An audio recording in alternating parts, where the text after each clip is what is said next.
Sebelum kita memulai ibadah kita hari ini, marilah kita mengambil waktu sejenak untuk bersaat teduh.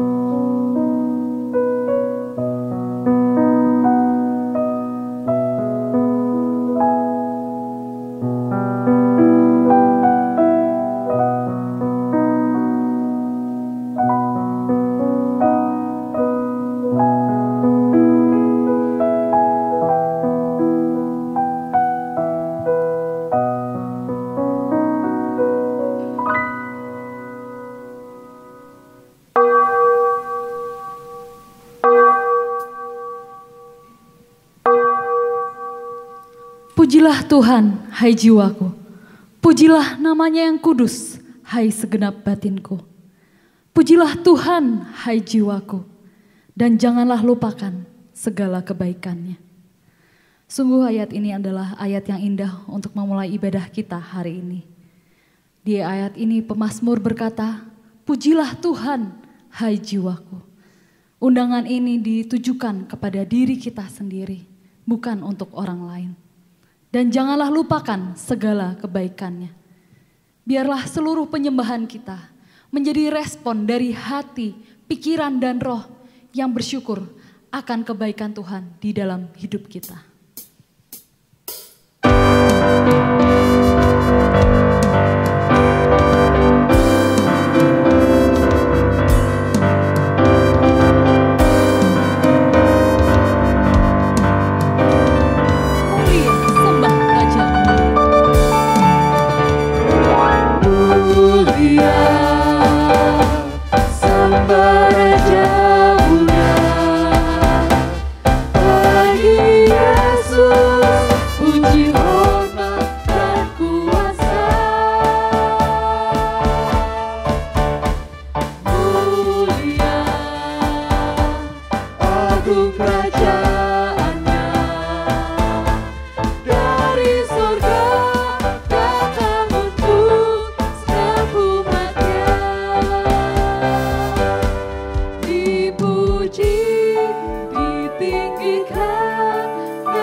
di tengah puji-pujian kami.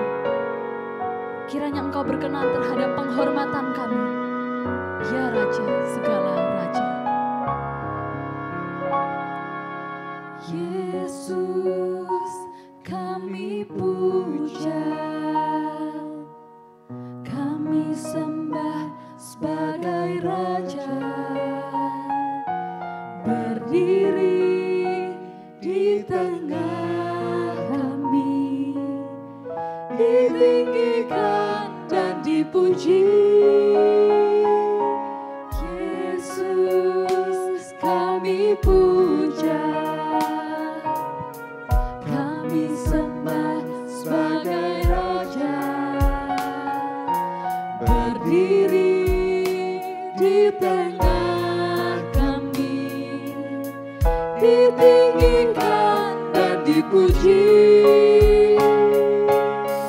Sembah dan puji penuhi tahta-Mu, sembah dan puji penuhi tahta-Mu, sembah dan puji penuhi tahta-Mu. Yesus Tuhan adalah Raja. Sembah dan puji penuhi tahta-Mu, sembah dan puji penuhi tahta-Mu, sembah dan puji penuhi tahta-Mu. Yesus Tuhan adalah Raja. Yesus Tuhan adalah Raja. Yesus Tuhan adalah Raja.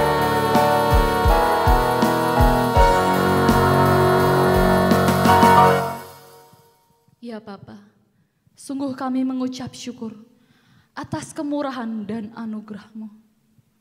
Betapa kami bersyukur karena Engkau menebus kami, sehingga kami disebut anak Allah. Tolong kami ya Tuhan, sehingga kami tidak pernah lupa kalau kami sudah ditebus dengan darah yang mahal. Bimbing kami, agar kami selalu menaruh pandangan kami hanya kepada Yesus, sumber kekuatan dan pengharapan kami. Dalam nama Tuhan Yesus kami telah berdoa. Amin. Jemaat dipersilahkan untuk duduk. Apapun keadaan kita saat ini, dalam keadaan sulit dan tidak baik-baik saja, serahkanlah seluruh beban kita kepada Yesus. Pandanglah hanya kepada Tuhan penebus dan juru selamat kita.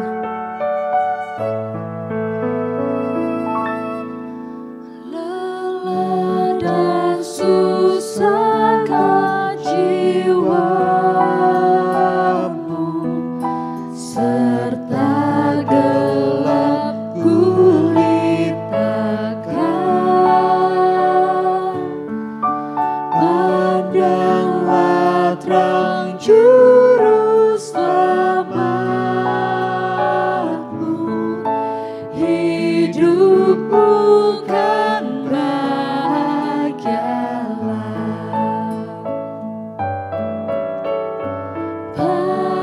Pandanglah pada Yesus, pandanglah wajah mulianya, di dalam terang kemuliaannya, dunia akan menjadi hampa.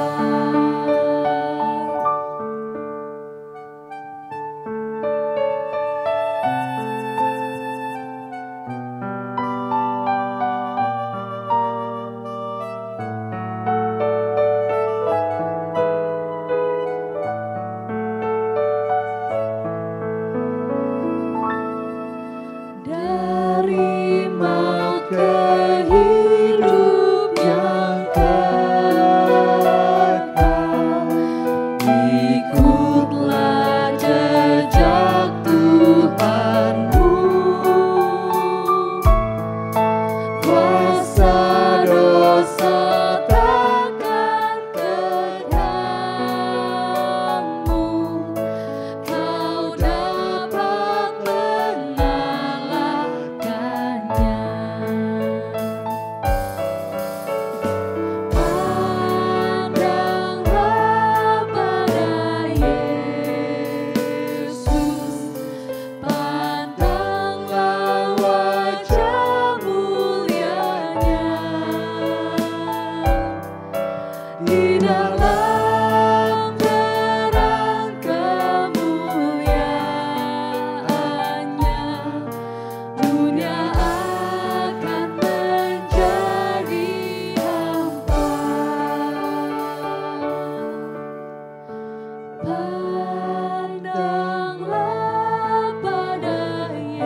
yang merupakan pemisah antara kamu dan Allahmu yang segala kejahatan, dan yang membuat dia menyembunyikan diri berkat, sehingga ia tidak bertahan, ialah segala dosa.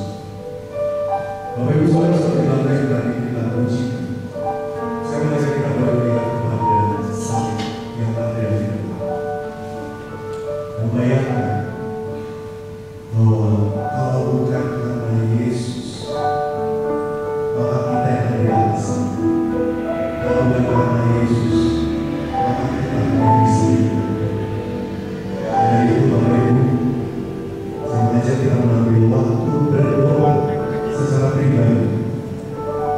Datanglah, akuilah segala dosa, pelanggaran, kecenderungan hati yang tidak berkenan dengan yang menyakiti hati sahabat orang terdekat kita. Datang dengan kerendahan hati, mohon Tuhan mengampuni kita. Berdoa sekali.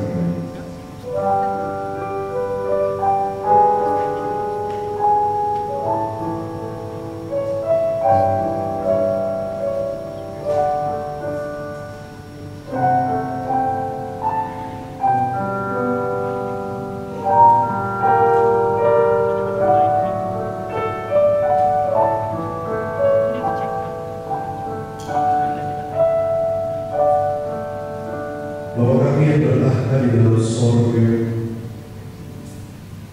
ini kami Tuhan dalam apa adanya dengan setiap keberadaan kami. Tuhan, jika kami melihat ke dalam diri kami sebagai ciptaan kami adalah manusia yang telah jatuh ke dalam dosa, sebagai umat tebusan kami masih bergumul dengan dosa, dan sebagai anak-anak yang diingatkan oleh Roh Kudus, kami pun tidak jarang menutup telinga dan hati kami untuk mengikuti perintah dan ajaran. Bapa, dalam setiap kelemahan kami, keberdosaan kami hari ini, ada kesempatan yang kami mau datang bertutup malu dan untuk bertelut di hadapan Tuhan yang Maha Kudus. Kami memohon Tuhan, ampunilah kami. Tuhan, pulihkan relasi antara Kau dan kami, dan tolong kami di dalam kesalahan yang telah Kau berikan kepada kami. Sungguh kami menghidupi kehidupan sebagai anak-anak Tuhan sesuai dengan iman kepercayaan kami sebagaimana yang kami akui dengan mulut dan dengan hati kami. Bapak, kami bersyukur bahwa pengampunan yang Kau berikan. Tuhan, angkat kami kembali, kuatkan kami kembali sehingga langkah kami sungguh boleh berjalan dengan setia di dalam pimpinan dan bimbingan dari Roh Kudus. Ini doa kami, sekali kami bersyukur atas pengampunan yang Kau berikan. Di dalam nama Yesus kami berdoa. Amin.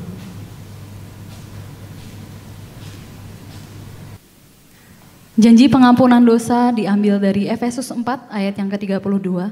Tetapi hendaklah kamu ramah seorang terhadap yang lain, penuh kasih mesra dan saling mengampuni, sebagaimana Allah di dalam Kristus telah mengampuni kamu. Mari saat ini kita bangkit berdiri, bersama kita akan mengucapkan pengakuan iman rasuli. Aku percaya kepada Allah, Bapa yang Maha Kuasa, Khalik langit dan bumi, dan kepada Yesus Kristus, anaknya yang tunggal Tuhan kita, yang dikandung dari Roh Kudus, lahir dan anak darah Maria, yang menderita sengsara di bawah pemerintahan Pontius Pilatus, disalibkan, mati dan dikuburkan, turun ke dalam kerajaan maut.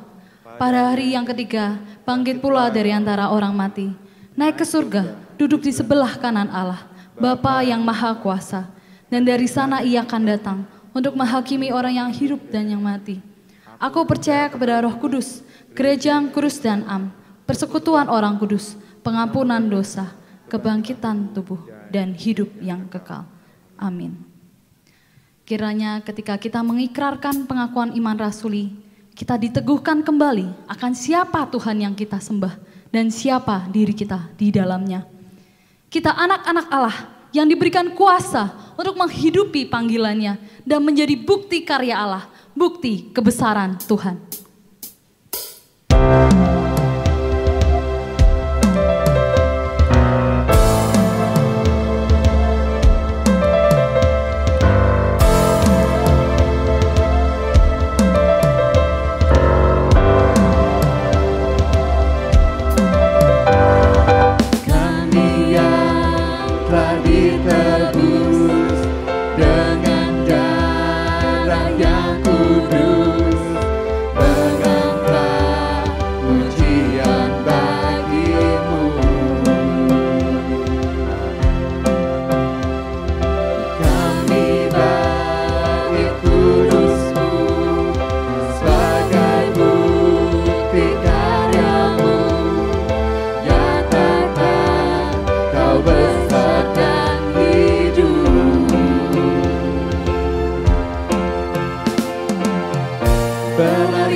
kuasa-Mu Tuhan, kami terima kemenangan yang Engkau sediakan, untuk kami bawa di setiap langkah. Dimanapun kami berdiri, kemanapun kami kan pergi, di situ pasti mujizat-Mu terjadi. Kami yang telah ditebus dengan darah yang kudus, mengangkat pujian bagi-Mu. Kami bait kudus-Mu sebagai bukti karya-Mu, nyatakan Kau besar dan hidup. Berlari sampai tujuan, mendapatkan mahkota kekal. Kami terima kuasa-Mu Tuhan, kami terima kemenangan yang Engkau sediakan, untuk kami bawa di setiap langkah. Dimanapun kami berdiri, kemanapun kami kan pergi, di situ pasti mujizat-Mu terjadi.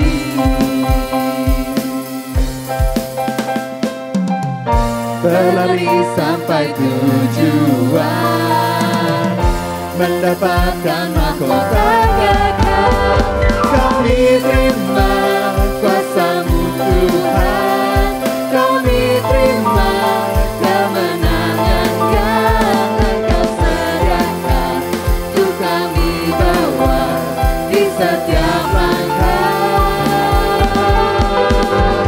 Dimanapun kami berdiri, kemanapun kami kan pergi, di situ pasti mujizat-Mu terjadi. Di situ pasti mujizat-Mu terjadi. Di situ pasti mujizat-Mu terjadi.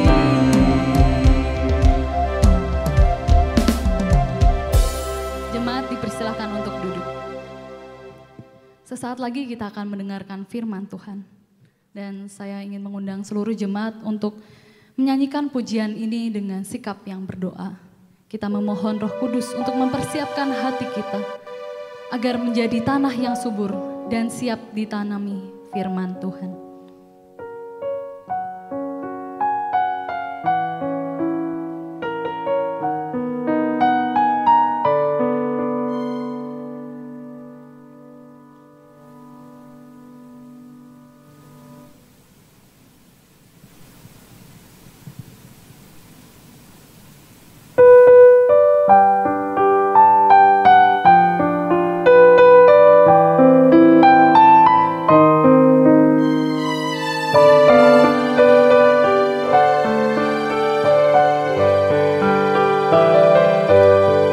Aku datang dan ku bersujud di hadapan-Mu, ku rasakan indah hadirat-Mu.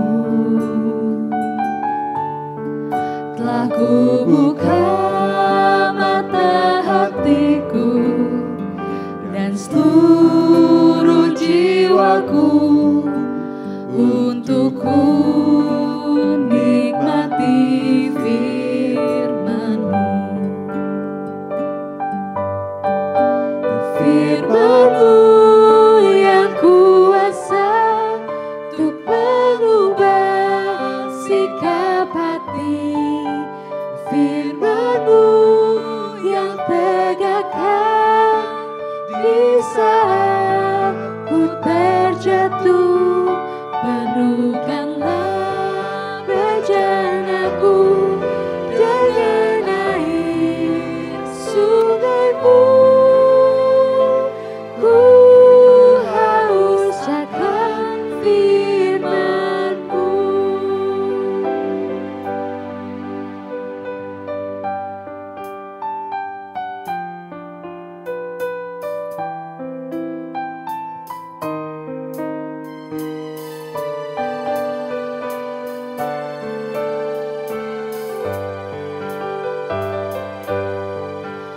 Ku datang dan ku bersujud di hadapan-Mu. Ku rasakan indah hadirat-Mu. Telah ku buka mata hatiku dan seluruh jiwaku untuk ku nikmati firman-Mu. Firman-Mu yang kuasa untuk mengubah sikap hati. Firman-Mu yang tegakkan di saat ku terjatuh. Penuhkanlah bejanaku dengan air sungai-Mu. Ku haus akan firman-Mu. Penuhkanlah bejanaku dengan air sungai-Mu. Ku haus akan firman-Mu.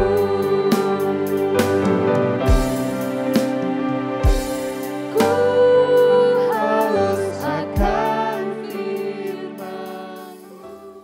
Saudara, mari kita berdoa. Sesungguhnya pujian ini merupakan kerinduan kami di hadapan Tuhan bahwa kami sungguh haus akan firman Tuhan itu. Entahkah kami sadar atau tidak Tuhan, tetapi sesungguhnya firman itu adalah kebutuhan kami yang paling mendasar dalam kami menjalani hari-hari kami, kehidupan kami dengan berbagai pergumulan, kesusahan, tantangan yang ada di hadapan kami. Kadangkala kami merasa begitu takut, kadangkala kami merasa begitu tertekan, kadangkala kami merasa tidak sanggup untuk terus berjalan. Tapi oleh karena kami memiliki Tuhan dan firman-Nya, dan itu membuat kami sadar bahwa sesungguhnya kami ada di dunia ini untuk sebuah misi yang telah Tuhan tetapkan kepada kami, dan kami memiliki tujuan yang jelas. Sampai kami nanti berjumpa lagi muka dengan Tuhan dan berhadapan dengan-Mu setiap saat, setiap waktu, dan itu adalah kerinduan kami. Ya Tuhan, biarlah firman yang akan ditaburkan ini sungguh menjadi benih yang bertumbuh dengan subur di hati kami. Dan bahkan seluruh firman itu akan menguasai kehidupan kami, sehingga buah dari kehidupan kami itu adalah firman itu sendiri, yang menjadi berkat bagi dunia ini, menjadi berkat bagi banyak orang, menjadi berkat bagi diri kami sebagai pelaku dari firman itu. Pakailah hamba-Mu dalam segala keterbatasan dan kekurangannya itu Tuhan, supaya ia dapat sungguh diperlengkapi oleh Roh-Mu yang kudus, diurapi dan bahkan diberi kuasa untuk menyampaikan kebenaran firman Tuhan ini berdasarkan apa yang Engkau kehendaki untuk kami dengar pagi ini. Allah Roh Kudus, bekerjalah di hati setiap kami dan memeteraikan firman Tuhan itu dengan kuat di setiap pikiran dan hati anak-anak Tuhan yang datang hari ini untuk mendengarkan firman-Mu. Di dalam nama Tuhan Yesus Kristus kami berdoa dan mengucap syukur. Amin. Selamat pagi saudara-saudara, shalom. Ya, senang sekali saya bisa bersama dengan saudara pagi ini. Ini untuk pertama kalinya saya berkhotbah di GKY BSD 2 ya namanya ya, GKY BSD 2 yaitu GKY Extension, BSD Extension, dan saya bersyukur sekali ternyata cukup banyak juga jemaat di Extension ini ya, dan saya merasa ini bagian yang memang harus dikerjakan oleh GKY BSD, digarap dengan baik, dan saudara menjadi kumpulan atau komunitas iman yang sungguh dapat saling memberkati, akrab, dan penuh dengan kehangatan ketika saudara hidup sebagai jemaat di gereja ini. Saudara, saya melayani di STT Amanat Agung, mungkin beberapa saudara yang tidak pernah tahu atau tidak pernah kenal juga dengan STT Amanat Agung, saya ingin menyampaikan bahwa STT Amanat Agung ini adalah tempat di mana saya melayani sebagai dosen, sebagai ketua STT Amanat Agung, dan juga STT ini dimiliki atau didirikan oleh GKY, Sinode GKY, dan itu sudah 27 tahun yang lalu, saudara-saudara. Dan saya merasa GKY BSD ini adalah salah satu gereja GKY yang sangat-sangat mendukung sekali STT Amanat Agung dalam segala hal, saudara-saudara. Dan bahkan belakangan ini saya lihat ada pergerakan yang hebat banget di CGF ya, untuk bisa memberikan dukungan kepada mahasiswa yang studi dengan dana yang terkumpul dalam kelompok CGF masing-masing. Wah, saya sangat menghargai sekali dan sangat mengapresiasi sekali apa yang saudara lakukan. Percayalah, apa yang saudara lakukan itu, persembahan yang saudara berikan untuk mendukung calon-calon hamba Tuhan ini untuk studi dengan baik, benih itu akan tersebar dengan baik dan itu akan bertumbuh dengan subur. Dan kalau satu saat saudara mendengar hamba-hamba Tuhan ini diutus kemanapun mereka pergi dan mereka bisa mengabarkan Injil di sana, membangun kerajaan Allah yang dipercayakan kepada mereka, saudara akan merasa bahwa saudara juga berbagian di dalam pekerjaan Tuhan itu. Jadi saya sangat berterima kasih untuk komitmen dan dukungan saudara bagi STT Amanat Agung, terutama mendukung bagi para mahasiswa yang terpanggil menjadi hamba Tuhan ini untuk studi dengan baik di STT AA. Nah, saudara, hari ini kita akan bersama merenungkan bagian firman Tuhan dalam Minggu Prapaskah yang keempat. Ya, sebentar lagi kita akan sampai pada masa ketika kita memperingati kematian Yesus Kristus dan kemudian kita memperingati Paskah. Dan ini adalah Prapaskah yang keempat. Dan kita akan bersama untuk merenungkan firman Tuhan dengan tema Were You There as His Family? Apakah kamu di sana dan sebagai keluarganya? Mari kita membuka Alkitab kita dari Yohanes pasal yang ke-19 ayat yang ke-25 sampai ayat yang ke-27. Yohanes pasal 19 ayat yang ke-25 sampai ayat yang ke-27. Ada di layar, jadi kita baca sama-sama ya. Saya tuliskan secara lengkap, saudara-saudara, tapi juga bisa dibaca di Alkitab saudara masing-masing. Dan saya menuliskan teksnya ini dari terjemahan baru yang kedua, LAITB 2 ya. Yohanes 19 ayat 25 sampai 27, mari kita bersama bagian firman Tuhan ini 2-3. Dekat salib Yesus berdiri ibunya dan saudara ibunya, Maria istri Klopas dan Maria Magdalena. Ketika Yesus melihat ibunya dan murid yang dikasihinya di sampingnya, berkatalah ia kepada ibunya, "Ibu, inilah anakmu." Kemudian katanya kepada muridnya, "Inilah ibumu." Sejak saat itu murid itu menerima dia di dalam rumahnya. Puji Tuhan. Saudara, kalau kita mendengar kata salib, sebenarnya pasti ya sepanjang kita menjadi Kristen ini, salib itu seperti salah satu kata kunci yang tidak mungkin orang Kristen itu tidak mendengarnya gitu. Tapi bagaimana kita mengetahui pengertian tentang salib itu dan bagaimana kita memahami betapa mengerikannya salib itu mungkin tidak begitu tergambar kecuali saudara membacanya di dalam Alkitab yang kadang kala kita tidak begitu mengerti atau saudara melihat di film-film lah. Yang baru-baru ini keluarkan Last Supper itu, tapi sebelumnya yang sangat fenomenal sekali Passion of the Christ ya, itu film yang sangat fenomenal sepanjang waktu dan belum ada yang bisa menggantikan itu nampaknya sampai hari ini. Tapi saudara-saudara, kalau kita memahami dengan baik, sebenarnya salib ini memang adalah simbol kehinaan bagi masyarakat Roma gitu. Simbol kehinaan bagi masyarakat Roma. Dan itu sebabnya penjahat sekali berapapun yang ada di Roma itu tidak akan pernah dijatuhi hukuman mati kalau dia warga Roma gitu. Orang Roma mencanangkan atau memberlakukan hukuman salib, tetapi itu tidak akan pernah dijatuhkan kepada warga negara Roma, penjahat sehebat apapun dia. Dan itu hanya diberikan kepada penjahat-penjahat yang ada di wilayah Roma yang besar itu, yang bukan orang Roma. Nah, itu tergambar sekali dari apa yang dituliskan oleh seorang filsuf Romawi bernama Cicero. Dia mengatakan begini, saudara, "Let the very name of the cross be far removed not only from the bodies of Roman citizens, but from their thoughts, eyes, and ears. Saya rasa ini kurang enak ini mic-nya ya. Pasti saudara juga tidak terasa nyaman di telinga ini ya. Mungkin treble-nya atau apanya gitu, gemanya, echonya supaya dikurangi. Ya, saya rasa ini lebih baik. Baik, terima kasih. Saudara perhatikan ya apa yang dikatakan oleh Cicero ini. Dia katakan kiranya yang namanya hukuman salib itu disingkirkan jauh-jauh katanya. Tidak hanya dari tubuh warga negara Romawi, tetapi juga dari pikiran, dari mata, dari telinga mereka. Jangan ada orang Romawi yang terkena hukuman ini, siapapun dia. Sehebat apapun kejahatannya. Jadi saudara, dengan gambaran ini kita tahu bahwa begitu hina dan menjijikkannya hukuman ini, meskipun hukuman ini secara resmi ada di Roma begitu.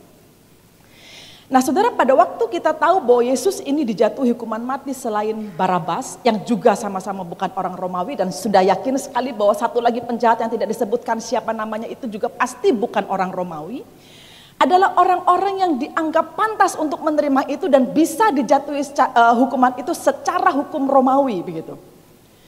Andaikan di antara mereka itu ada orang Romawi, mungkin juga mereka tidak akan menjatuhkan hukuman itu kepada orang tersebut. Karena tiga-tiganya ini adalah bukan orang Romawi, maka hukuman salib itu dijatuhkan. Nah saudara, tidak peduli siapa Yesus ini, tidak peduli betapa hebatnya 3,5 tahun dia melayani, mengajar orang, begitu banyak mujizat yang dia lakukan, begitu banyak orang yang sudah terdampak oleh kehadirannya, disembuhkan dari sakitnya dan bahkan dibangkitkan dari kematiannya. Orang-orang itu pun pada waktu melihat Yesus ini disalib itu langsung upside down gitu. Kayak berubah 180 derajat tentang bagaimana dia melihat Yesus ini gitu. Dia tidak bisa bertahan melihat Yesus sebagai guru, dia tidak bisa bertahan melihat Yesus sebagai pembuat mujizat, dia tidak bisa bertahan melihat Yesus sebagai orang yang luar biasa yang sebelumnya dielulukan oleh mereka dengan berteriak Hosana, Hosana bagi Raja yang Maha Tinggi itu. Sudah lupa, karena salib itu bisa menghapus seluruh kesan baik tentang seseorang, saudara-saudara. Karena itu memang sesuatu yang sangat-sangat menjijikkan dan sangat-sangat hina bagi siapapun yang menerimanya. Dan itu jelas sekali terlihat dalam perjalanan salib Yesus itu. Bagaimana orang banyak yang mengejek, meludahi, menghina, melempari dengan batu, menendang atau melakukan apapun gitu terhadap Yesus ini tanpa merasa bersalah. Dan merasa itu tindakan yang tepat gitu. Jadi benar apa yang dikatakan bahwa orang ini mengeluk-elukan Yesus pada 1 minggu dan di minggu depannya dia mengejek-ejek Yesus dan mengatakan salibkan dia dan bahkan melempari dia dengan batu, bahkan meludahi dia, bahkan menghina dia dan melakukan segalanya. Jadi saudara-saudara, dalam satu sisi kita bisa melihat bahwa salib itu bisa menjungkir balikan gitu pandangan seseorang tentang siapa orang ini. Dalam hal ini adalah Yesus. Nah itu sebabnya kalau saudara perhatikan ya, pada waktu penyaliban Yesus terjadi, tidak banyak orang yang berada di dekat salib itu gitu. Siapa sih yang bisa disebutkan? Dan Yohanes hanya menyebutkan 5 di antaranya begitu. Mungkin ada orang-orang yang menyaksikan dari jauh gitu ya, jauh-jauh di kaki gunung sana begitu, atau ya udahlah lihat begitu, atau lewat aja lah, memang itu penjahat begitu yang disalibkan dan ternyata ditetapkan sebagai penjahat Romawi begitu. Dan orang melihat itu hal yang biasa saja gitu dan kemudian merasa tidak perlu ada di sana. Nah kalau saudara perhatikan, dalam hal inilah kita bisa lihat sebenarnya siapa yang ada di kaki salib itu gitu. Tadi saya katakan bahwa Yohanes itu menyebutkan 5 orang dan 4 di antaranya itu adalah perempuan dan 1 lagi adalah murid yang ada di kaki salib Yesus sampai pada kematiannya. Jadi siapa saja mereka ini? Kalau saudara perhatikannya, 5 orang ini yang disebutkan dengan jelas oleh Yohanes ini adalah yang pasti salah satunya itu adalah ibu dari Yesus, yaitu Maria yang melahirkan dia, yang membesarkan dia. Saudara, pada waktu memahami tentang salah satu orang yang ada di dekat kaki salib itu adalah Maria, maka kita tahu bahwa itu adalah peristiwa yang begitu menyesak sekali di hatinya Maria ini, karena dia melihat dengan mata kepalanya sendiri dan dia berada di dekat sekali dengan anak yang sekarat di kayu salib itu. Saudara, bahkan kalau diceritakan ya, di dalam apa yang dipikirkan Maria ya kira-kira pada saat itu, bukankah dia adalah orang yang melahirkan bayi Yesus ini? Ya, Allah yang berinkarnasi menjadi manusia dan itu dilahirkan lewat dirinya begitu. Pastilah dia juga mengingat gitu apa yang pernah dikatakan oleh Simeon pada waktu dia datang ke bait Allah untuk membawa bayi Yesus yang baru berumur 8 hari itu untuk disunat. Lalu kemudian Simeon itu dalam salah satu perkataannya mengatakan bahwa suatu pedang akan menembus jiwamu sendiri gitu. Dan dia sungguh merasakan saat itu bahwa apa yang dikatakan oleh Simeon itu benar. Bahwa saat itu pedang itu sedang menembus jiwanya sendiri karena betapa pedihnya saat dia menyaksikan anak yang pernah ditimang saat bayi. Anak yang sempat hilang dalam kerumunan lalu digandeng dan dibawanya pulang ketika ternyata anak ini ditemukan berada di bait Allah dengan santainya sedang bersoal jawab dengan ahli Taurat, orang Farisi begitu kan. Sampai ibunya mengatakan, "Duduna, kami itu mencari kamu di mana-mana dan gak ketemu dan ternyata kamu ada di sini." Lalu anak itu dibawa pulang oleh dia. Bukankah cerita-cerita seperti itu meskipun tidak sangat banyak yang diceritakan peristiwa harian antara Yesus dengan Maria, tetapi di pikiran Maria ini bermain sendiri begitu. Samalah seperti kalau kita itu kehilangan salah satu anggota keluarga kita, entah orang tua kita, anak kita, atau saudara kita gitu saudara. Pada waktu kita menghadapi mayatnya itu pasti di pikiran kita tuh udah film yang tiba-tiba main gitu. Mengingat pada waktu kita kan masih kecil bersama dengan dia, pada waktu kita anak itu baru lahir, kalau anak yang meninggal, atau mengingat bagaimana dia bersama dengan orang tuanya sepanjang waktu selama masih hidup, kalau yang meninggal itu adalah orang tua. Sama sebenarnya apa yang dirasakan oleh Maria ini tentang betapa pedihnya dia menyaksikan anak itu mati dengan cara yang sangat menyesakkan dadanya. Dan betul yang dikatakan oleh Simeon, pedang itu bukannya sekedar menembus jiwanya tapi mencabik-cabiknya, dan dia sungguh-sungguh merasa pedih sekali ada di bawah kaki salib itu. Orang kedua yang disebutkan di sini, di Yohanes tidak disebutkan namanya, tetapi dari Markus 15 ayat 40 atau Matius 27 ayat 56, kita tahu bahwa wanita kedua yang ada di dekat salib itu adalah saudara perempuan dari ibu Yesus yang bernama Salome. Salome ini adalah ibu dari Yakobus dan Yohanes, saudara-saudara, murid Yesus juga. Salome ini juga adalah seorang perempuan yang pernah, seorang ibu ya, yang pernah berkata kepada Yesus supaya satu saat gitu ya, karena ada ambisi begitu, jadi Yesus pernah menegur dia dengan keras karena dia pernah meminta supaya nanti dua anaknya itu, Yakobus atau Yohanes ini dan Yohanes ini, letakkanlah dia dan dudukkanlah dia di samping kanan dan samping kirimu saat kau membangun kerajaanmu. Satu sisi Salome ini percaya betul bahwa Yesus ini adalah Allah. Satu sisi dia percaya betul bahwa Yesus ini akan membangun kerajaannya yang sejati itu. Tapi di sisi yang lain dia tidak bisa menurunkan ambisinya itu untuk mengatakan, kalau boleh anakku laki-laki itu yang dua yang sekarang jadi muridmu itu, dudukkanlah dia di kanan dan kirimu untuk melihat tingkat kepentingannya kedua anaknya ini bersama dengan Yesus. Saudara, pada waktu itu Yesus sama sekali tidak mendengarkan dia dan bahkan menegur dia dengan keras gitu. Tentang siapa yang duduk di kanan atau kirinya itu bukan urusan kamu begitu. Dan dia pernah mengatakan hal itu dan menolak apa yang diminta oleh Salome. Dari Salome kita belajar ketika dia memilih untuk tidak pergi jauh dari salib itu dan dia tetap berada di kaki salib itu keputusan, saudara-saudara. Bahwa dia pernah ditolak oleh Yesus, bahwa dia pernah tidak dikabulkan permintaannya, bahwa dia pernah meminta, memohon dan Tuhan tidak mendengarkan dia, malah merebuke dia, menegur dia dengan keras. Tapi dia tetap berkeputusan pada saat itu bukan hanya sebagai saudaranya Maria, tetapi dia memutuskan untuk tetap berada di kaki salib itu ketimbang lari tunggang langgang atau meninggalkan dia pada saat disalib. Dari sini kita belajar saudara bahwa keputusan diri sendiri untuk tetap berada bersama dengan Yesus itu tidak ditentukan dari seberapa banyak keinginan kita yang pernah dan sudah dikabulkan oleh Tuhan gitu. Tetapi keputusan ini adalah keputusan kesetiaan yang tidak ditentukan seberapa banyak doamu dikabulkan atau tidak dikabulkan, dan Salome membuktikannya begitu. Dan dia tetap ada di bawah kaki salib itu saat Yesus mati. Wanita ketiga yang disebutkan itu adalah Maria juga, istrinya Klopas. Demikian Yohanes memberikan keterangannya. Sebenarnya Maria istri Klopas ini kita tidak menemukan banyak informasi sih di dalamnya. Satu-satunya informasi itu adalah ketika kita membaca bagian tentang the road to Emmaus. Perjalanan menuju ke Emmaus pada waktu Yesus, pada hari ketika Yesus dibangkitkan.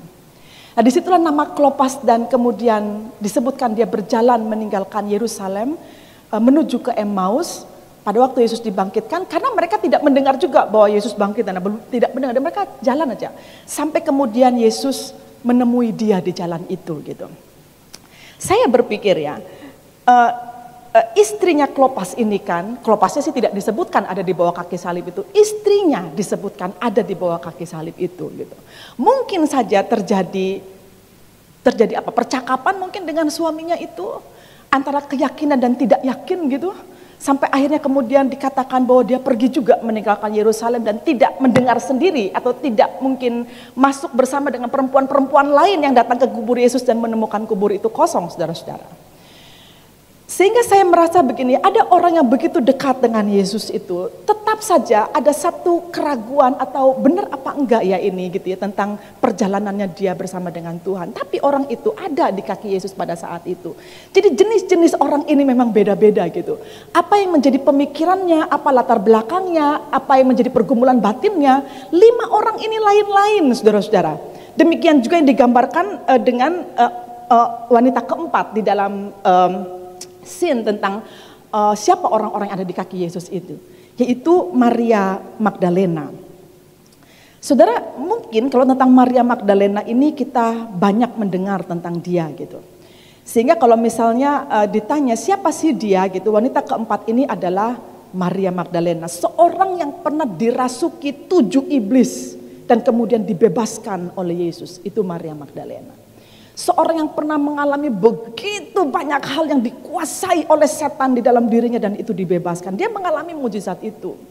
Maria Magdalena juga ditengarai sebagai seorang perempuan yang pernah datang sebagai seorang wanita berdosa yang mengurapi kaki Yesus dengan air matanya, mencurahkan tangisannya di hadapan kaki Yesus itu, dan kemudian dia menyeka air matanya itu dengan rambutnya dan dia menuangkan minyak wangi di kaki Yesus itu Maria Magdalena. Dan dia merasakan betul kasih yang luar biasa dari rabi ini gitu. Betapa dia diampuni, betapa dia dibebaskan dari kuasa setan itu, betapa dia sungguh diampuni dosanya, dan dia betul-betul berterima kasih kepada satu pribadi ini gitu. Dan dia merasa tidak bisa melepaskan dirinya dari satu pribadi yang begitu mengasihi dia. Untuk itulah dia tidak sanggup meninggalkan salib itu dan dia tetap berada di kaki salib itu sampai pada kematiannya. Itu cerita tentang Maria. 4 perempuan ini punya kisahnya sendiri-sendiri. Termasuk satu murid saja di antara 12 muridnya Yesus itu yang tetap berada di kaki salib itu. Dialah Yohanes. Saudara, kita tahu bahwa Yohanes itu disebut sebagai salah satu murid yang sangat dikasihi oleh Yesus gitu. Dia selalu berada di dekat Yesus. Dan itulah sebabnya dia pasti punya emotional engagement atau keterikatan emosional yang sangat kuat dengan sang guru ini begitu. Sehingga dia tetap ada di sana dan dia tidak pergi meninggalkan salib itu seperti murid-murid yang lain. Lalu sekarang pertanyaannya adalah, di manakah orang-orang yang mengeluh-elukan dia di sepanjang jalan masuk ke Yerusalem itu? Di manakah ribuan orang yang selalu berbondong-bondong mendengarkan ajaran dari satu tempat ke tempat yang lain? Di manakah orang-orang yang telah menerima mujizat dari Yesus selama ini, dan di manakah murid-murid Yesus yang selain Yohanes itu? It seems nobody gitu.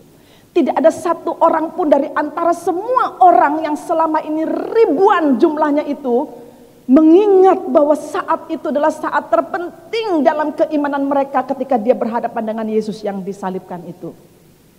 Saudara, semua menghindar dari salib itu, tidak ada yang berani mendekat, dan bahkan murid-murid Yesus pun takut mendekat, takut kalau ada orang yang mengenalinya, seperti Petrus katakanlah demikian. Sampai dia berulang kali mengatakan, aku gak kenal dia, aku tidak tahu dia, aku tidak tahu siapa dia. Dan kemudian dia pergi meninggalkan tempat itu dan gak tahu lagi apa yang terjadi pada Yesus, bukan? Saudara, di dalam hal inilah kita bisa lihat bahwa ketika mereka menyaksikan betapa menyiksanya salib itu dan betapa hinanya, betapa tidak berdayanya Yesus, mereka tidak mau melihat Yesus yang tidak berdaya itu gitu. Mereka tidak mau melihat Yesus yang hina itu. Betapa tidak berdayanya dia dari satu tarikan nafas ke tarikan nafasnya yang lain sampai benar-benar berhenti. Pada akhirnya kemudian dia mati. Saudara, satu lagi kesedihan yang terasa sangat berat dirasakan adalah ketika menyaksikan pada akhirnya Yesus ini adalah orang yang ditinggalkan oleh semua orang. Cuma 5 yang ada di bawah kaki salib itu, selain para prajurit yang mengeksekusi kematiannya. Itu lainlah karena memang mereka diberikan tugas untuk mengeksekusi kematian itu gitu. Tapi sebagai pengikut Yesus itu cuma tertinggal 5 dari ribuan orang. Saudara, pada waktu membaca bagian ini ya, ada satu tulisan dari C.S. Lewis yang menurut saya itu betul-betul menggambarkan peristiwa di kaki salib itu gitu. Dalam bukunya The Four Loves dari C.S. Lewis, dia menggambarkan betapa menyakitkannya gitu berada di kaki salib itu. Betapa menyakitkan, jauh lebih menyakitkan dari siapapun juga orang yang pernah merasakan luka painful yang amat sangat dalam. C.S. Lewis menggambarkan dalam sebuah poetry ya, dalam rhyme-nya seperti puisi gitu. Dia mengatakan love's as warm as tears. Love is tears, pressure within the brain, tension at the throat, katanya begitu. Saat itu gambarannya. Jadi cinta itu sama hangatnya dengan air mata. Jadi cinta itu adalah air mata katanya. Sehingga pada saat itu yang terjadi itu adalah pressure, tekanan yang begitu hebat pada diri orang-orang di dekat kaki salib itu. In their brain, dalam otak mereka, dalam pikiran mereka, di dalam intelektualitas mereka, semua itu terasa begitu menekan, stressful, depresi yang begitu hebat sebenarnya. Menyaksikan orang itu mati dengan cara demikian, orang yang mereka kasihi. Sama halnya seperti tension at the throat. Saudara, kalau lagi susah, sedih bener gitu ya, kalau ada yang ditahan rasanya di dalam hati itu kayak ada yang tercekat di tenggorokan kita rasanya gitu kan. Kayak ada yang mengganjal di sini dan gak bisa keluar rasanya. Jadi C.S. Lewis menggambarkan begitu hebatnya kesedihan pada saat itu yang terjadi di antara 5 orang ini. Jadi cinta di kaki salib itu sehangat tetesan air mata. Cinta itu adalah air mata. Tekanan begitu berat di pikiran, kerongkongan seperti tercekat karena kepedihan yang sangat dalam. Saudara, mari kita perhatikan ya apa yang terjadi pada percakapan terakhir Yesus ini. Dalam interaksinya dengan orang-orang yang setia berada di kaki salibnya itu. Ini kisah yang sangat menarik sekali atau bagian yang sangat menarik sekali yang pernah dicatat oleh firman Tuhan. Dialog yang terjadi antara Yesus dengan orang-orang. Karena dalam dialog-dialog Yesus itu, dalam perkataan salib itu, umumnya itu berbicara antara dia dengan Bapanya gitu. Bapa, ampunilah mereka karena mereka tidak tahu apa yang dia perbuat dan seterusnya gitu. Pada waktu dia mengatakan I'm thirst, dia ngomong sama dirinya sendiri gitu. Dia juga nggak minta sama orang-orang itu untuk memberi dia minum gitu. Tapi satu-satunya dialog yang terjadi antara dia dengan manusia pada saat dia disalib itu adalah ini. Ketika dia mengatakan inilah anakmu dan inilah ibumu. Saudara tahu apa sebenarnya yang diajarkan oleh Yesus ini ya di dalam dialog salibnya itu terhadap 5 orang yang ada di kaki salib itu, meskipun tujuan dialognya itu lebih kepada Maria ibunya dan juga Yohanes murid yang dikasihinya itu. Yang jelas saudara ya, hal yang paling harus kita ingat dalam dialog itu adalah Yesus mengajarkan tentang apa artinya tanggung jawab. Yang ditunjukkan lewat percakapan singkat ketika dia melihat Maria dan Yohanes, dia katakan ibu inilah anakmu, dan kepada Yohanes murid yang dikasihinya itu ia berkata inilah ibumu.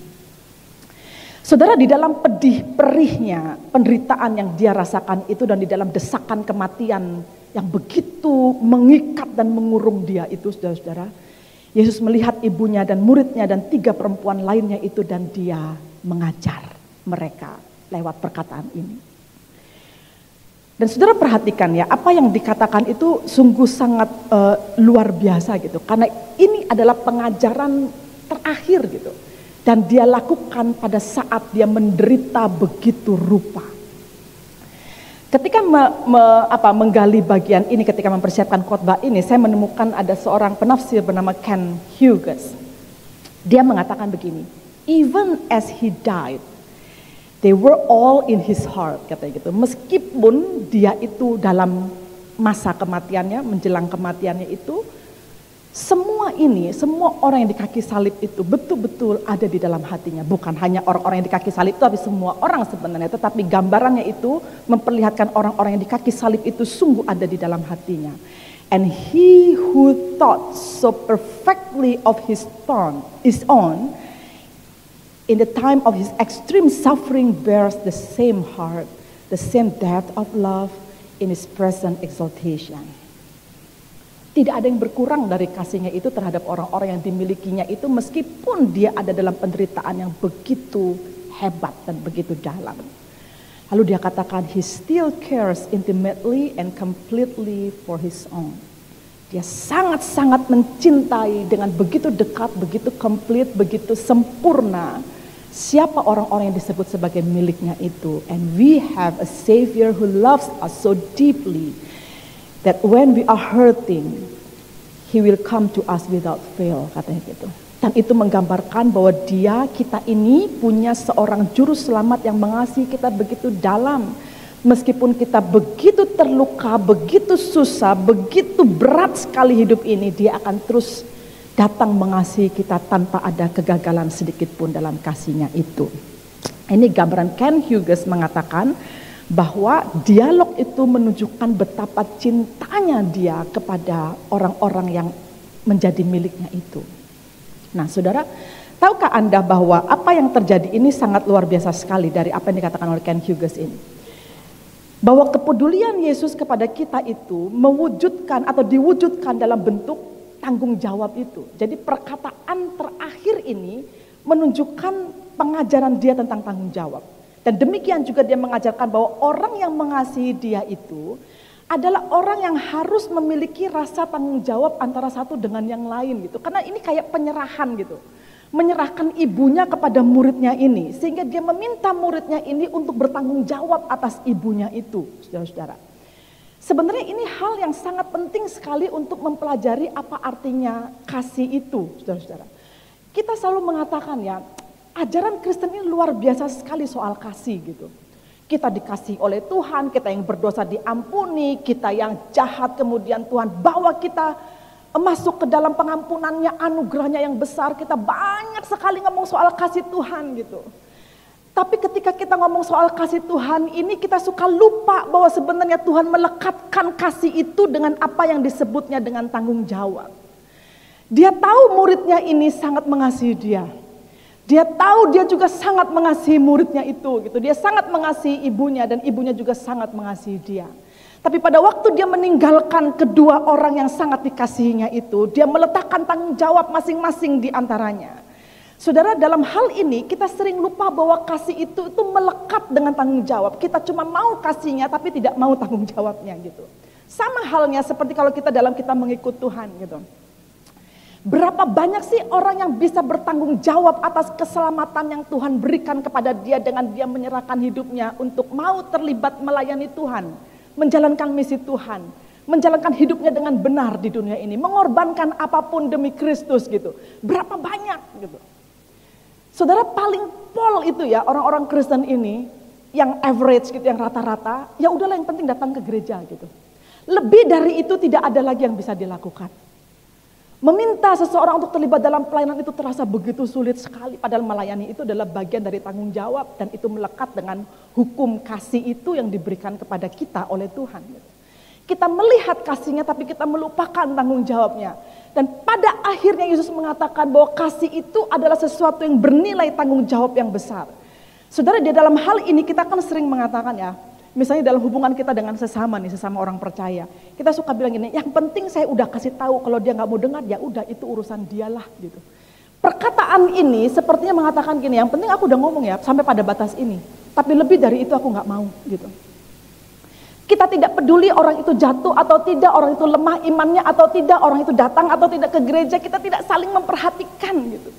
Kita tidak bisa merasa kita itu punya tanggung jawab antara satu dengan yang lain sesama anggota jemaat ini gitu. Makanya kita tidak merasa perlu juga untuk kenal gitu loh saudara. Duduk sih bersama-sama kanan kiri begini, tapi belum tentu bisa menyapa, belum tentu bisa berkenalan, mengetahui siapa dia sampai akhirnya berteman gitu. Apalagi untuk gereja yang cukup besar, itu biasanya orang benar-benar individualistik banget gitu. Dan tidak peduli siapa orang kanan kirinya, depan belakangnya, yang bersama dengan dia. Gitu. Bagaimana bisa membangun satu bentuk tanggung jawab, mendampingi atau yang melekat pada kasih itu pada diri seorang jemaat, apabila dia hanya berpikir yang penting saya sudah mendapatkan kasih Tuhan, tapi tidak mau mengerjakan tanggung jawabnya. Saudara, sebenarnya pada waktu Yesus menitipkan ibunya kepada Yohanes, itu adalah satu bentuk tanggung jawab yang betul-betul diletakkan oleh Allah kepada Yohanes yang mengatakan dirinya mengasihi dia sebagai gurunya. Sebenarnya dialog ini ya, saya pikir-pikir agak mirip gitu dengan apa yang dikatakan pada waktu Yesus bangkit, dia bersama dengan murid-muridnya, dia bicara sama Petrus gitu. Lalu dia katakan begini, Petrus apakah engkau mengasihi aku, ya kan? Dialog itu kan berkali-kali Yesus katakan, 3 kali dia bertanya, Petrus apakah engkau mengasihi aku? Lalu setiap kali dia mengakhiri kata mengasihi aku, apakah engkau mengasihi aku, dan Petrus menjawab, iya Tuhan gitu. Lalu dia berikan tanggung jawab itu, gembalakan domba-dombaku gitu. Gembalakan domba-dombaku, gembalakan, itu kan tanggung jawab gitu. Untuk mengatakan kalau kamu mengasihi aku, kamu harus bertanggung jawab atas kasihmu yang kau berikan kepadaku itu. Saudara, dalam hal ini, dalam kita mengikut Tuhan, kita tidak bisa menghindari apa yang disebut dengan tanggung jawab. Karena memang tanggung jawab itu sesuatu yang diberikan kepada kita. Persis seperti ketika dia memberikanmu dan kepadaku ini karunia keselamatan yang diberikan oleh Allah kepada kita. Dia menuntut tanggung jawab itu, makanya dia katakan begini ya pada waktu dia pergi ke sorga. Dia katakan, beritakanlah Injil itu sampai ke seluruh dunia. Untuk mengatakan bahwa itu adalah amanat gitu. Itu memang amanat yang diberikan kepada kita sebagai satu bentuk tanggung jawab dari orang-orang yang mengasihi Tuhan. Saudara, kita tidak bisa mengatakan bahwa kita jadi orang Kristen itu hanya seperti agama yang melekat pada diri kita sebagai orang yang beradab, yang tinggal di negeri ini begitu. Karena menurut saya mengikut Kristus itu bukan sekedar agama gitu. Untuk mendapatkan legitimasi sebagai warga negara Indonesia itu harus beragama kan. Tapi persoalannya kekristenan ini bukan sekedar agama. Kekristenan ini adalah satu keputusan untuk mengikut Kristus dan mengasihi Dia, dan itu mengandung tanggung jawab di dalamnya. Andaikan setiap orang Kristen ini bisa memahami bahwa dirinya bertanggung jawab atas kasih yang dia terima, untuk membawa Injil Kristus itu kemanapun dia pergi, melayani Tuhan sampai mati, setia, berkeputusan untuk mengikut Tuhan apapun alasannya, harusnya orang Kristen ini tidak mungkin stuck, pasti bertumbuh saudara-saudara, pasti, karena setiap orang menjalankan tanggung jawabnya dengan baik. Nah, dalam hal inilah kita bisa melihat bahwa benar orang menghindari tanggung jawab, karena tanggung jawab itu kind of burden gitu. Tanggung jawab itu seperti beban gitu ya, kita ingin melepaskannya gitu. Kita nggak mau terikat dengan waktu, terikat dengan tenaga, terikat pikiran, mesti kasih uang pula, berkorban banyak untuk sebuah tanggung jawab. Memang tanggung jawab itu adalah burden, tanggung jawab itu adalah beban, tanggung jawab itu nyusahin. Lama kan, dia juga nggak tahu Maria ini kapan akan matinya, tapi dia harus menanggung hidup Maria ini untuk bersama dengan dia sebagai yang dititipkan oleh Yesus kepada dia, dan bertanggung jawab atas hidup perempuan ini sampai dia mati. Itu kan beban hospitality gitu, untuk membuka rumahnya dan didiami oleh seorang perempuan yang bukan ibunya sendiri. Tetapi dia lakukan itu. Saudara, sampai dalam cerita-cerita tradisi itu dikatakan bahwa Yohanes ini benar-benar menerima Maria sebagai ibunya, karena sejak saat itu Yohanes menuliskan sendiri, sejak saat itu murid itu menerima dia di dalam rumahnya. Dan dikatakan dalam cerita-cerita tradisi itu, kira-kira Maria itu tinggal di rumah Yohanes sekitar 11 tahun sampai matinya. Dan barulah kemudian Maria itu mati, dan kemudian dia pergi mulai untuk keluar mengabarkan Injil kemana-mana begitu, saudara-saudara. Tapi sebelumnya itu hanya sekitaran tempat di mana dia tinggal di kaki gunung Sion itu. Atau ada cerita juga yang mengatakan Maria ini meninggal di Efesus saat dia ikut perjalanan misi bersama dengan Yohanes di kota itu. Kita nggak pernah tahu lah ceritanya Maria seperti apa ketika bersama dengan Yohanes. Tapi yang jelas kita tahu Yohanes bertanggung jawab sampai Maria mati tinggal bersama dengan dia. Saudara, Seperti halnya Yesus bertanggung jawab dalam mengasihi dan menyelamatkan kita, dan ditanggungnya sampai mati di kayu salib sebagai bentuk tanggung jawab kasihnya kepada kita. Kita pun juga sebenarnya harusnya demikian gitu. Mengapa takut dengan beban? Mengapa takut kebebanan gitu loh? Mengapa takut harus mengerjakan sesuatu? Why? Karena itu memang bagian yang harusnya diberikan kepada kita. Hal kedua yang kita belajar adalah tentang makna keluarga sejati dari peristiwa kaki salib ini. Saudara, Yesus mengajarkan apa artinya makna keluarga sejati sebenarnya. Ketika dia menegaskan bahwa Yohanes menjadi anaknya Maria dan Maria menjadi ibunya. Not by blood, tidak ada hubungan darah sama sekali. Jadi kalau kita perhatikan, saudara, orang-orang Yahudi itu biasanya sangat strict banget gitu mendefinisikan apa itu keluarga. Makanya kalau saudara membaca di dalam kitab Perjanjian Lama, itu banyak banget urutan-urutan keluarga itu dikatakan siapa keturunan siapa gitu. Itu family tree itu penting banget bagi orang-orang Yahudi. Karena menurut mereka yang mengikat seseorang untuk menjadi keluarga itu adalah darah. Jadi darah itu penting, keturunan by blood gitu ya, genetik itu penting sekali gitu. Nah, dalam perkataan ini Yesus meruntuhkan konsep tentang keluarga by blood sebenarnya, saudara-saudara. Dan kemudian dia meletakkan satu konsep baru tentang keluarga bahwa as a family, kamu disebut family itu by faith. Not only by blood, but faith. Saudara, itu sebabnya dalam hal inilah kemudian kita bisa melihat Yesus telah mengajarkan apa arti keluarga yang tidak selalu harus berdasarkan genetik. Suatu saat ketika Yesus sedang mengajar, lalu ada orang yang memberitahunya bahwa ibu dan saudara-saudaranya itu datang di luar tempat dia mengajar itu. Sebenarnya perkataan ini sudah terjadi sebelum Yesus berkata di salib itu gitu ya. Jadi saat itu dia mengatakan kepada murid-murid yang mengatakan memanggil, ibumu ada di luar loh, saudara-saudaramu juga. Lalu Yesus memandang orang-orang yang ada bersama dengan dia yang orang banyak ini. Lalu dia katakan, inilah ibuku dan saudara-saudaraku, katanya begitu. Untuk mengatakan bahwa sambil berkata, inilah ibuku dan saudara-saudaraku, sebab siapa yang ada bersama dengan dia, itu adalah ibunya, itu adalah bapaknya. Sebab siapa saja yang melakukan kehendak Bapa di surga, dia adalah saudaraku laki-laki, dia adalah saudaraku perempuan, dia adalah ibuku. Dalam Matius 12 ayat 50 itu. Jadi Yesus mengajarkan bahwa yang disebut keluarga yang sejati itu adalah orang-orang yang berjalan bersama dengan iman dalam kesetiaannya kepada Dia, kepada Yesus Kristus. Itulah keluargamu. Saudara, dalam hal ini, konsep ini itu sangat paralel sekali gitu dengan kisah Perjanjian Lama. Kalau saudara ingat kisahnya Ruth. Ruth ini merupakan penggambaran atau shadowing atau menggambarkan apa yang Yesus katakan di salib itu ketika dia bersama dengan Yohanes dan ibunya. Kalau saudara membaca di dalam kisah Ruth ini, sebenarnya Ruth dengan Naomi itu tidak ada hubungan darah sama sekali gitu. Tidak ada hubungan darah karena Ruth ini hanyalah satu menantu gitu, salah satu menantu dari dua anaknya yang kemudian mati itu. Saudara, bahkan bangsanya pun berbeda. Ruth orang Moab, Naomi adalah orang Israel gitu. Tidak ada hubungan darah, tidak ada hubungan secara bangsa gitu kan. Jadi dalam keluarga besar klan manapun gak bisa ditrace gitu. Ruth ini dari keturunan mana terhadap Naomi, gak ada gitu. Ruth itu cuma mantu, tidak ada hubungan darah dan dia orang asing pula. Nah, harusnya Naomi menyebut Ruth itu sebagai orang asing karena orang Israel tidak bergaul dengan orang Moab sebenarnya. Itu sebabnya ketika Mahlon meninggal suaminya Ruth ini, Naomi meminta Ruth itu untuk kembali pulang ke rumahnya, ke tanahnya begitu, karena dia akan meninggalkan Moab dan akan beralih ke Israel, ke tanah Israel lagi gitu. Lalu saudara perhatikan ya, apa yang dikatakan oleh Ruth dalam kisahnya ini, dia katakan begini. Kemanapun engkau jangan desak aku meninggalkan engkau untuk pulang dan tidak mengikutimu. Kemanapun engkau pergi, ke situ aku pergi. Dimanapun engkau bermalam, ke situ aku bermalam. Bangsamu lah bangsaku dan Allahmu lah Allahku.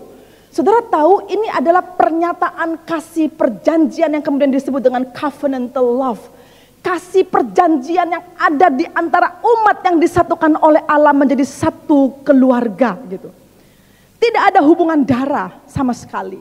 Tapi saudara tahu apa yang dikatakan oleh orang-orang Israel, perempuan-perempuan Israel ketika memuji Naomi, saudara-saudara, di bagian akhir kitab Rut itu.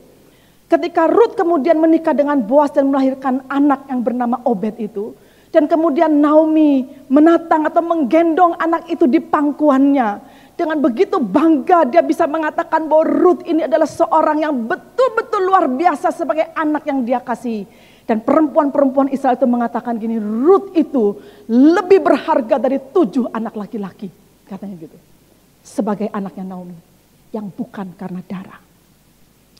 Saudara tahu ya, kisah ini memberikan kepada kita pengertian kemudian dilegitimasi dalam perkataan salib Kristus itu untuk menunjukkan bahwa dalam kesatuan umat Allah ini, itulah keluarga kita gitu. Jadi kalau sudah bertahun-tahun ada di gereja, bertahun-tahun hidup bersama dengan orang-orang yang sebenarnya sama juga yang datang, dan saudara tidak punya keinginan untuk kenal dia gitu. Sebenarnya apa gereja itu gitu?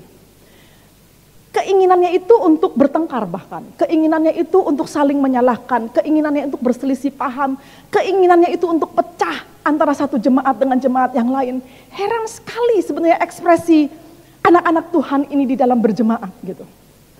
Kenapa susah sekali membangun kesatuan sampai kesatuan itu sesuatu yang terus dikatakan gitu.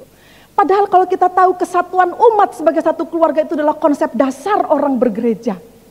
Kalau orang bergereja dan tidak pernah bisa merasakan kesatuan dan saling memiliki satu dengan yang lain, saling peduli, saling bertanggung jawab satu dengan yang lain, sesungguhnya kita belum bergereja. Kita cuma kumpul-kumpul aja di sini saudara-saudara. Paguyupan mungkin ya, datang ke gereja sebagai tempat yang dimana kita duduk bersama saja di sini untuk worship. Not more than that. Gitu. Kita tidak merasa ada kasih, kita tidak tahu ada yang sakit di antara kita. Kita nggak tahu ada yang kekurangan di antara kita. Kita nggak tahu ada yang bergumul dengan iman yang begitu kuat. Kita nggak tahu ada orang yang bersembunyi melakukan bahwa dia punya seperti merasa kelainan gender di dalam dirinya mungkin. Bergumul dengan begitu keras dengan kehidupan keluarganya yang hampir hancur itu. Kita nggak tahu karena kita lihat orangnya kayaknya baik-baik aja di sini gitu. Karena kita tidak merasa dekat. Maka kita tidak tahu pergumulan apapun yang di antara jemaat ini. Kita hanya datang bersalaman dan memberikan senyum rasanya sudah cukup menjelaskan tanggung jawab kita. Padahal sebenarnya apa yang terjadi di tengah jemaat ini harusnya adalah orang yang kita doakan, orang yang kita tolong, orang yang kita uphold di hadapan Tuhan. Untuk mengatakan bahwa sesungguhnya orang ini perlu ditolong Tuhan. Kita menjadi partner doanya, kita menjadi orang yang bergumul bersama dia, kita menjadi orang yang menangis bersama dengan dia, tertawa dengan dia. Bukankah begitu? Tapi ternyata jemaat tidak melakukan itu sama sekali karena kita not being as a family gitu. Kita tidak merasa itu saudara kita, itu orang lain. Padahal kita ngerti betul apa artinya keluarga bukan saudara. Kalau saudara sekarang begitu menyayangi keluarga saudara sendiri yang by blood itu, mengapa saudara tidak mengasihi keluarga saudara yang by faith ini? Gitu. Saudara, saya pikir ini hal yang perlu kita renungkan bersama, sehingga pada akhirnya dari khotbah ini saya ingin mengatakan bahwa sesungguhnya saudara, seperti Rut yang memilih orang-orang Naomi itu menjadi orangnya dia, bangsanya Naomi menjadi bangsa dia, untuk berkomitmen penuh sebagai bagian dari keluarga Naomi. Seperti Yohanes yang memutuskan membawa Maria pulang ke rumahnya, kita pun harus belajar untuk menerima tanggung jawab itu. Artinya saudara-saudara, melihat saudara kita ini sebagai saudara, membawa tanggung jawab kita di hadapan Tuhan terhadap sesama kita, itu pilihan, itu keputusan. Selama saudara tidak memilih, saudara tidak memutuskan, tidak akan pernah terjadi apa yang disebut we as a family dalam satu jemaat. Tidak mungkin. Karena masing-masing tidak memilih, tidak memutuskan untuk itu. Karena itu perlu pilihan, perlu keputusan. Maka kalau saya bisa katakan saudara ya, siapa ya orang yang berada di kaki salib Kristus itu? Kalau semua orang tidak peduli satu sama lain. Mungkin kita bukan orang yang berada di kaki salib itu. Karena orang yang ada di kaki salib itu adalah orang yang menerima tanggung jawabnya dalam hal mengasihi. Orang yang menerima, orang lain sebagai keluarganya meskipun itu bukan karena darah. Saudara, mari kita belajar dan kita renungkan firman Tuhan ini untuk kita membangun rasa yang berbeda pada waktu saudara dikumpulkan menjadi satu jemaat Tuhan dalam komunitas iman ini. Mari kita berdoa. Terima kasih untuk firman-Mu yang mengajarkan kepada kami untuk melihat tubuh Kristus ini sebagai bagian yang tidak terpisahkan dalam perjalanan iman kami Tuhan di tengah dunia ini. Melihat bahwa orang-orang yang Tuhan kumpulkan dalam satu gereja, dalam satu jemaat, dan bahkan orang-orang Kristen seluruh dunia ini adalah saudara kami, adalah keluarga kami, dan kami bertanggung jawab untuk mereka. Kami mohon kiranya firman Tuhan ini memberikan kepada kami pengertian yang lebih dalam dan kemampuan bagi kami untuk melakukannya. Di dalam nama Tuhan Yesus Kristus kami berdoa. Amin. Aku ada di sana. Di kaki salibnya, aku melihatnya tergantung di sana. Aku adalah ibunya. Aku adalah perempuan yang pernah menggendongnya di lengan ini, yang membisikkan lagu pengantar tidur ke telinganya. Aku adalah orang yang pertama kali melihat matanya terbuka ke dunia ini. Dan sekarang, aku berdiri di sini, menyaksikan mata yang sama mulai menutup untuk selamanya. Aku ingin berteriak. Aku ingin lari ke depan mereka semuanya, menggenggam tangannya, mencabut paku-paku itu, dan menghentikan semua ini. Tapi aku tidak bisa. Aku hanya bisa berdiri dan melihat anakku sekarat. Aku mendengar mereka semua mencemoohnya. Jika engkau anak Allah, turunlah dari salib itu. Mereka tidak tahu bahwa dia memang anak Allah. Mereka tidak tahu bahwa dia juga anakku. Oh, betapa aku ingin menukarkan tempatku dengannya. Betapa aku ingin menanggung semua ini untuknya. Bukankah itu yang dilakukan seorang ibu? Bukankah itu yang seharusnya kulakukan? Tapi aku tidak bisa.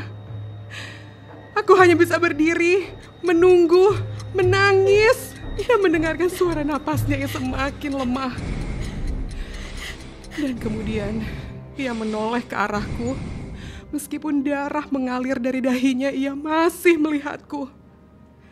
Lalu ia menatap Yohanes, murid yang ia kasihi, dan dengan suara yang lemah tetapi penuh kasih, ia berkata, "Ibu, inilah anakmu." Lalu kepada Yohanes ia berkata, "Inilah ibumu." Aku terisak. Bahkan di saat terakhirnya, ia tidak memikirkan dirinya sendiri. Ia memikirkan aku.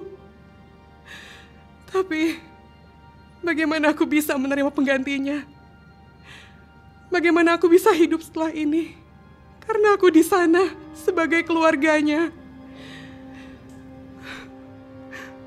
Pada akhirnya, yang tersisa hanyalah sebuah kenangan yang terangkai dalam memori bersama dengannya.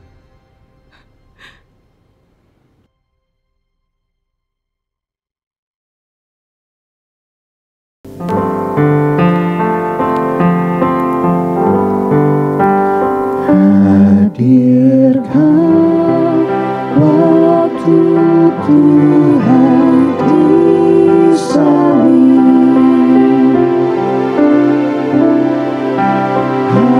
Hadirkan waktu Tuhan disalib.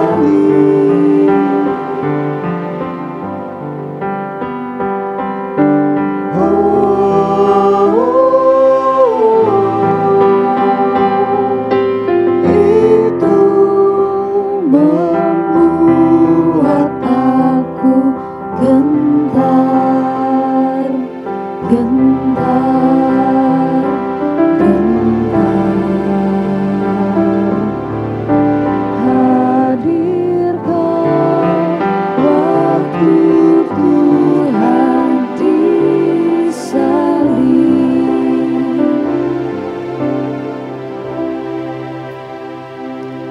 Tuhan disalib bagi kita untuk menebus dosa kita. Biarlah kita meresponi kasih Allah dengan kasih yang bertanggung jawab, mempersembahkan diri kita sebagai persembahan hidup yang kudus, yang menjadi berkat bagi banyak orang. Saat ini kita akan memberikan persembahan. Jemaat dapat memberikan persembahan yang telah disiapkan melalui scan QRIS atau memasukkan persembahan di kotak yang ada di depan.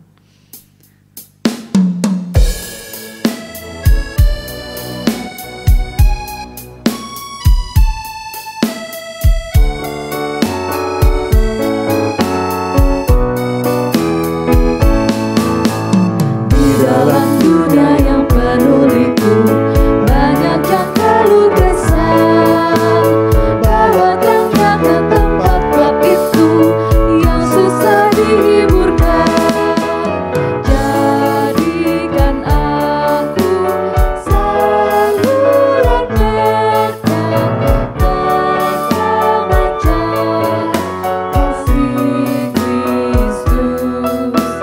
Dengar doaku dan jadikanku saluran berkat bagi umatnya.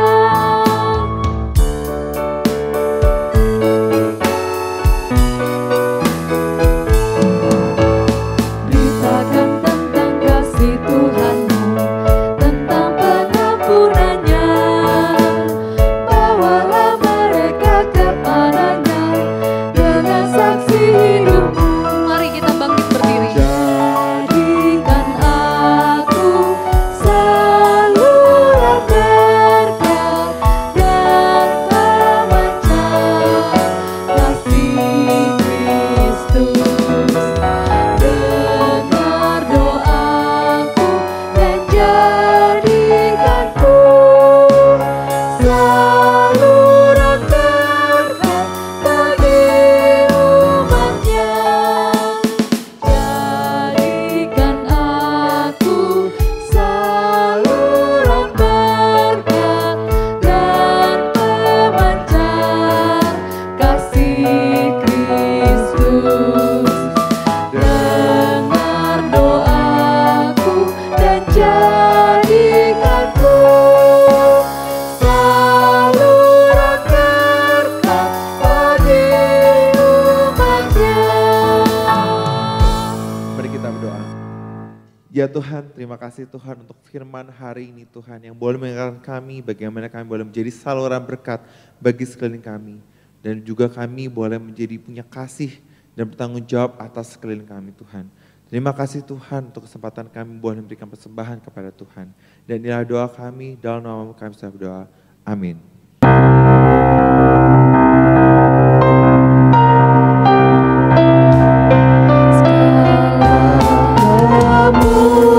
Kemuliaan hanya bagi Tuhan. Segala hormat puja hanya bagi Tuhan.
hormat dan kemuliaan nama Tuhan.